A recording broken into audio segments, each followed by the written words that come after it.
I'm not exaggerating when I say that he's the most important person in my musical life. To perform and play at the level that he has maintained is remarkable. You know, that's what we're all shooting for. That's the bar. At a very early age, Charlie been playing his horn for many, many years as a young kid, you know what I'm saying? And I'm so happy for him, and he deserves this Lifetime Achievement Award.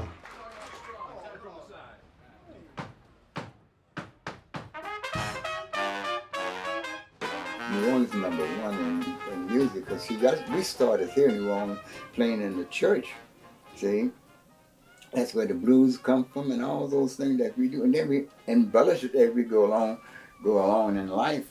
We have this person who represents all of the principles, all of the values that we all, that are important to us. In a day and age where so many people are learning things from records or from YouTube, and you have someone that has embodied this music his entire life. So to play the blues, he's not like conjuring up some video he watched to get into that pocket. Like he is the blues, he's lived that. He is bebop, he's lived that.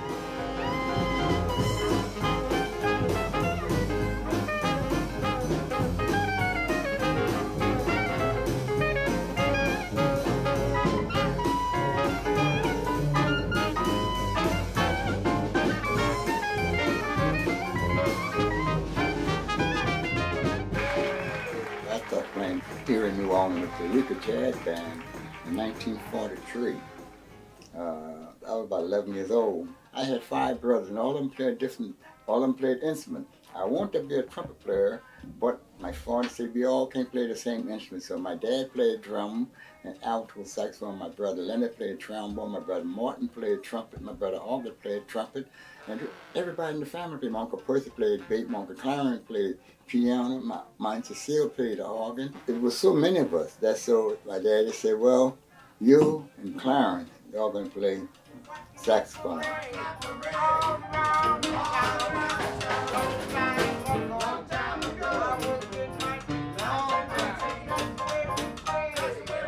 To interact with somebody that's been in that many incredible rooms, hearing music played on that level,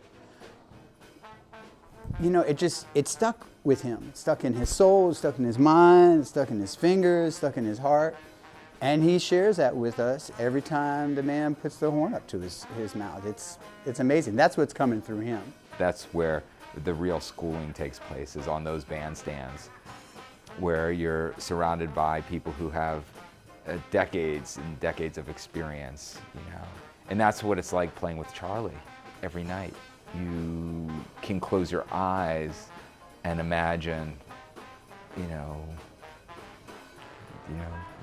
playing with Lionel Hampton and playing with Charles Mingus and playing with George Lewis and playing with Jim Robinson. He knew Charlie Parker.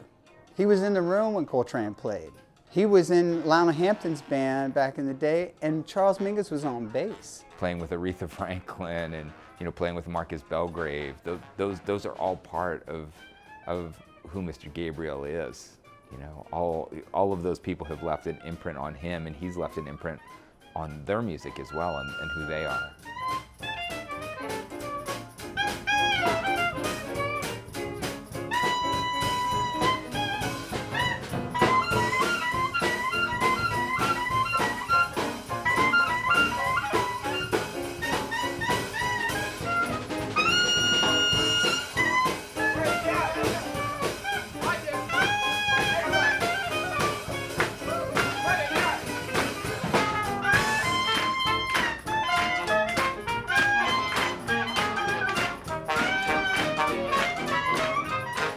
I joined Aretha Franklin band in 1969, and it was that when she was doing all of them hit records and things.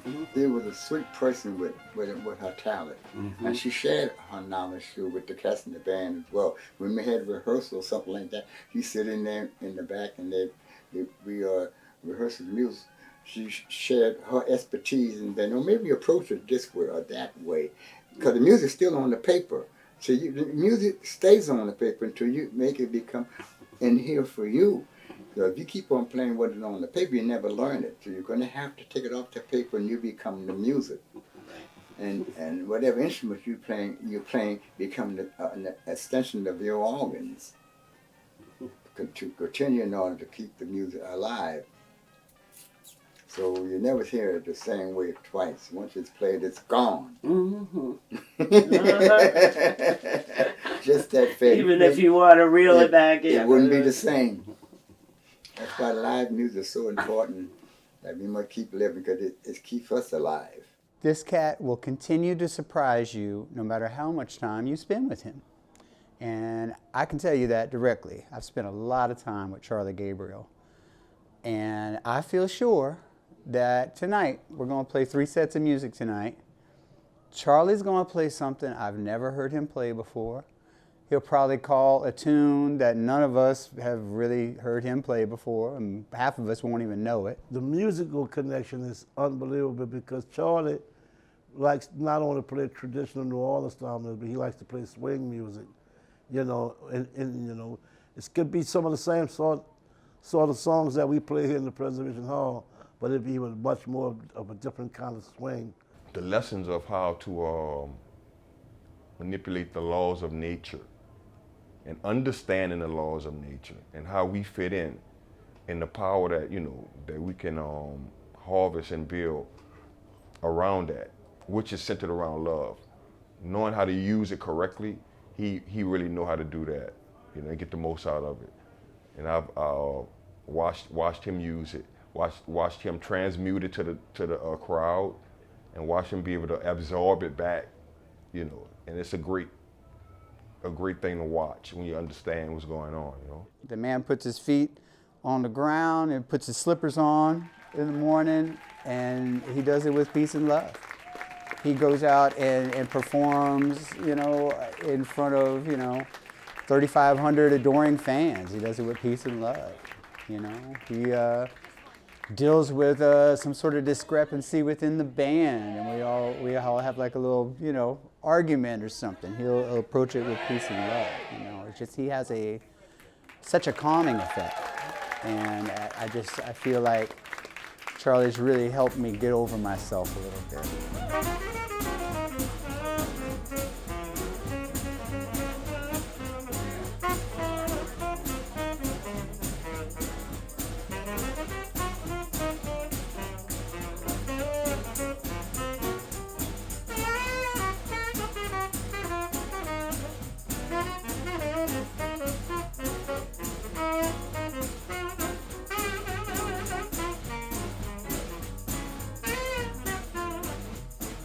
When I went to Detroit, all that mattered wasn't too much work for the clarinet. Right. So I had to play more saxophone. Mm-hmm. And that was a different area of time, because I went into a different area of music, because the type of musician was in Detroit, but they always called me Charlie Gabriel from New Orleans. I couldn't lose that accent, I couldn't lose nothing. I remained here in New Orleans. I was involved in organizing relief for New Orleans musicians. Our music community was spread out across the country, and we were, trying and working hard to get people back to the city. And here's somebody who, hadn't called New Orleans home for many years, although it was his home. Every time I've seen him, last time he was in New Orleans, he said to me that he really would like to come back to New Orleans and live. And I told him, I said, anything I can do for you, I'll be more than happy, And he said, I'll let you know. And he came back about 7 or 8 years ago. I got a call from Shannon Powell, who said that he had spoken to Charlie up in Detroit, and he was, interested in coming back to New Orleans. And I said, well, yeah, of course. Just, yeah, give me his number. I mean, it was amazing. I mean, he drove down to New Orleans from Detroit, you know, that he couldn't get here fast enough. And then I said to him, I said, you know, Charlie, you really got to go, I really got to introduce you to Benji. I said, he would love to have you over at the Preservation Home. He said, well, hey, man, tell the cat, give me a call, you know. And I spoke with Benji and told him, you know, Charlie's really ready to stay in New Orleans and looking for something to do, you know. And the rest is history. Him and Benji connected like that. The Preservation Band really have opened the door musically. Ben did. That's what I'm speaking about. Ben Jaffe opened the door recently because he had decided that they're gonna play only the music that we own, only the music that we write. And it was such a great experience to have him to be part of that, you know what I'm saying? He certainly brought a lift to the band, you know, and we all learned some great things from Charlie. He's a wonderful singer too. I never tried to sing, but people were asking me to sing, you know, because and I always had what you call, people you would think that I had an impediment in my speech. So I knew about this, so I used to all the time say to everyone, so look, there's not an impediment in my speech. This is the way I talk. And if you didn't understand me, I wasn't talking to you. Not many people know this. I lost my upright bass in Hurricane Katrina. And the first instrument that I got my hands on after the storm was a tuba. It became my primary instrument after Hurricane Katrina. And when Charlie joined the band, I was still playing tuba with the band. And one day, I can't tell you where we were, there was a bass laying around.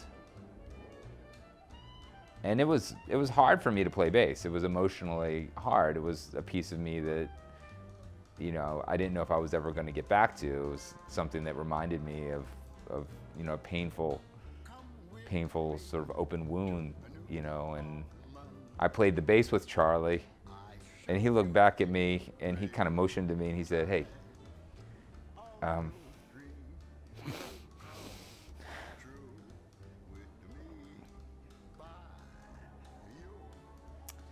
he told me to get back on the bass.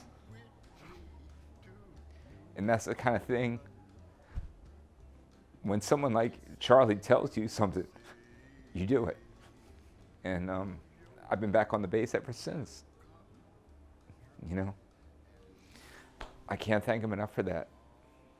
You know, changed my life. He pulled me aside one time and he said, you know, the most important thing you can do in life is have a musical conversation. You know, he said, you know, musical conversation cancels out complication. I've always taken that to heart, you know. I live by those words.